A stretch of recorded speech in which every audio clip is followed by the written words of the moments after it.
வணக்கம் வணக்கம் வணக்கம் நண்பர்களே. சினிமாவை பொறுத்தவரை நல்ல நல்ல படங்களில் நடித்து தொடர் ஹிட்டு கொடுத்து மக்கள் மனதில் நல்ல ஒரு இடத்தை பிடித்து விட்டாலே போதுங்க. நடிகர்களின் அடுத்த கட்ட வளர்ச்சின்னு சொல்லப்போனால் தேர்ந்தெடுக்கும் ஒரே விஷயம் அரசியல்.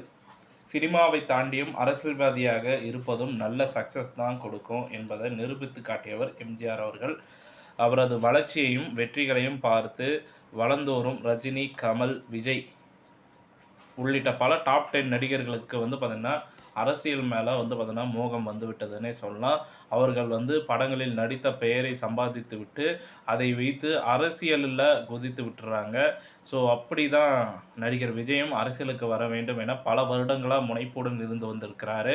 இப்போது தான் பார்த்தீங்கன்னா, அதற்காக சரியான நேரம் வந்துள்ளது அப்படின்றத சொல்லலாம். விஜய் மக்கள் இயக்கம் மூலம் அரசியல் கட்சிகளுக்கு நிகராக பார்த்தீங்கன்னா, பல்வேறு சமூக பணிகள்ல ஈடுபட்டு வந்துட்டுருக்கிறாரு. இந்த நிலையில சென்னை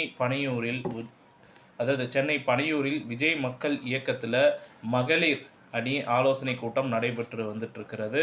விஜய் மக்கள் இயக்கத்தின் போது செயலாளர் புஷி ஆனந்த் பார்த்தீங்கன்னா, தலைமையிலான இந்த ஆலோசனை கூட்டத்தில் விஜய் மக்கள் இயக்க மகளிர் அணி உறுப்பினர்கள் ஆயிரக்கணக்கானோர் பார்த்தீங்கன்னா பங்கேற்றிருந்தாங்க. அதில் பார்த்தீங்கன்னா, பங்கேற்க வந்த நிர்வாகிகளுக்கு சிறப்பு வரவேற்பு அளிக்கப்பட்டது. மேலும் தாய்மார்களுக்காக பாலூட்டும் அறை ஏற்பாடு செய்யப்பட்டுள்ளது. நிர்வாகிகளிடையே வரவேற்பை பெற்றுள்ளது. காரணம் நடிகர் விஜய் மகளிர் அணி ஆலோசனை கூட்டத்தை சிறப்பாக வடிவமைக்க கட்டளையிட்டதாக கூறப்படுகிறது. இந்த கூட்டத்தில் பேசிய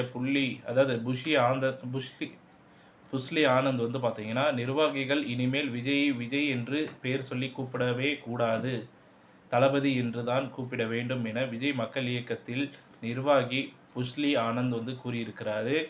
இது பல்வேறு விமர்சனத்திற்கு உள்ளாக்கியுள்ளது. இதன் மூலம் விஜய்க்கு மற்றும் அரசியல்வாதிகளுக்கும் எந்த ஒரு வித்தியாசமும் இல்லை என மக்கள் பரவலான கருத்து கூறி வருகிறார்கள். மேலும் இதன் மூலம் விஜய் தன் நிர்வாகிகளை அடிமைகளாக வைத்திருக்க போகிறார் எனவும் விமர்சனம் செஞ்சிட்ருக்கிறாங்க. அரசியல் அல்ல, இதெல்லாம் பார்த்திங்கன்னா சாதாரணமானதுப்பா அப்படின்ற மாதிரி இந்த தகவலானது முடிவடைகிறது. இந்த தகவல் பிடிச்சிருந்தால் லைக் பண்ணுங்கள், ஷேர் பண்ணுங்கள். மறக்காமல் நம்ம சேனலை சப்ஸ்கிரைப் பண்ணி பெல் ஐக்கானை கிளிக் பண்ணி வச்சுக்கோங்க. நன்றி, வணக்கம்.